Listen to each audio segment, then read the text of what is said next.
Dial it back to supersize your business. I was thinking about things with dials. Remember when clocks used to wind up clocks? This is one of those to set the time before digital clocks existed. I think our kids these days, we have to remember to teach them how to tell time on a regular clock because both will still exist simultaneously. Dialing it back on a timer, maybe setting less time for a task or something. This is one of those idioms that's relatively new. It's a relatively new expression. It's from the 1900s. Dial down, or to tone something down, or reduce the intensity of it, or to take it back a notch, things like that. Those all came from the 1900s. 1988 is when it figuratively started to mean to reduce the intensity of something or anything, actually. Dial back our passion, dial back our energy, dial back our performance, dial back the amount of effort we put into things. For one of my first jobs in corporate America during the summers when I was going to college, I don't think I had decided I was going to go into engineering yet when I had my first summer job at 3M, Minnesota Mining and Manufacturing. And I worked in a division where we actually made face masks, right? And they had a machine there that was called a staking machine that had a little round valve that had to be put on a plastic tab and then slid into a machine, and then the machine would crimp that little plastic post to hold the valve in place to make the mask safe. So you could exhale, but when you inhaled, it would close. When you exhaled, it would open.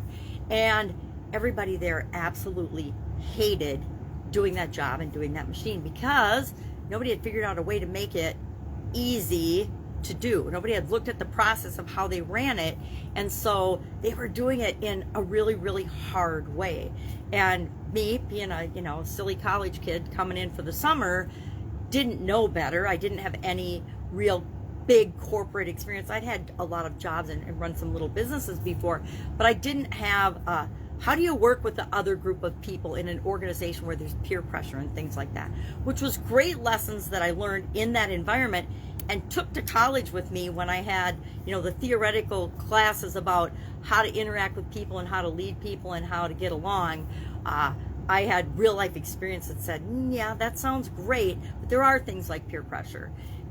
And so that's a story for another day, but I ended up figuring out a way to run as much on that machine in one shift as most people did, as it took and as they could in a whole week. And so management loved that, but my peers didn't love it until I helped them realize that they didn't have to run that machine anymore because I could run it one day a week, and we had the whole week's worth of valves that we needed for the rest of production ready to go. So I ended up communicating to them that there was an advantage to doing that. And then when I left for the summer, after the summer, before I left, I trained a couple other people how to do it, and they ended up liking doing it because they could actually sit and read a book or do crossword puzzles or whatever they wanted to while they ran this machine and stayed ahead of the machine. So win-win for everybody, but not necessarily in the beginning in their minds. So dialing it back, that was probably my first experience where people that I worked with, okay, it happened in high school too, but this is a better business-related story. People actually in the culture pressured me to dial back my performance on something because they thought it made them look bad.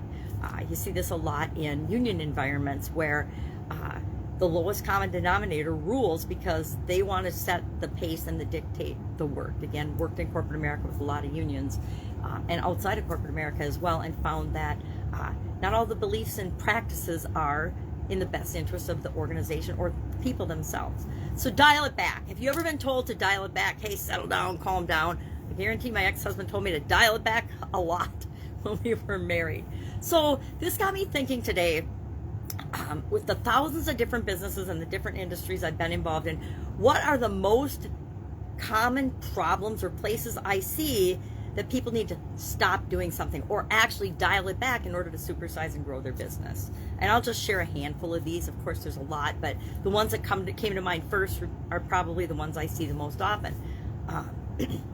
Number one, stop not being specific, not being clear, not being focused, not having a direction. When you don't have a direction and you don't communicate that direction and that the purpose of your organization on a regular basis, people are confused and they don't know what to, it doesn't attract customers to your business, and it does not communicate and help people in your organization align to, well, what's my role in having this mission happen? How do I fit in?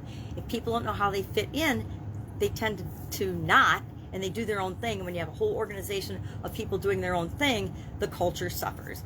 I guess that would lead to the next area, that a lot of times the people that I'm working with in an organization don't have a clue about what the real culture of the organization is.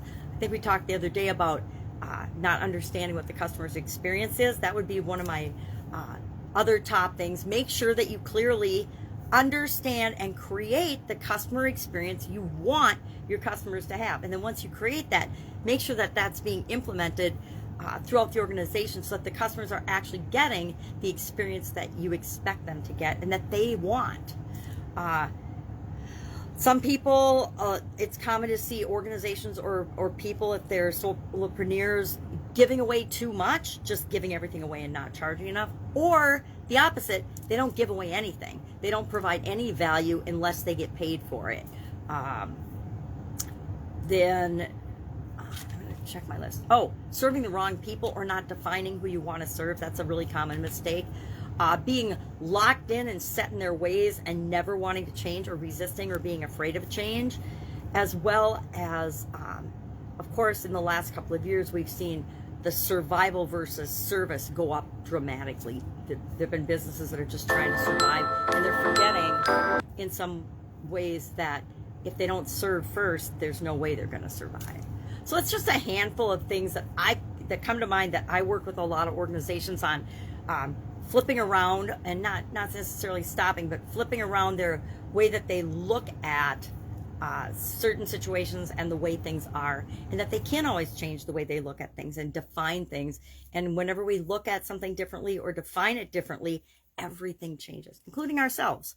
So love to know if you have had experience with dialing it back. Have you had to dial back an operation? I've had to dial back businesses because it wasn't the right time or the right environment for that particular business to grow and supersize.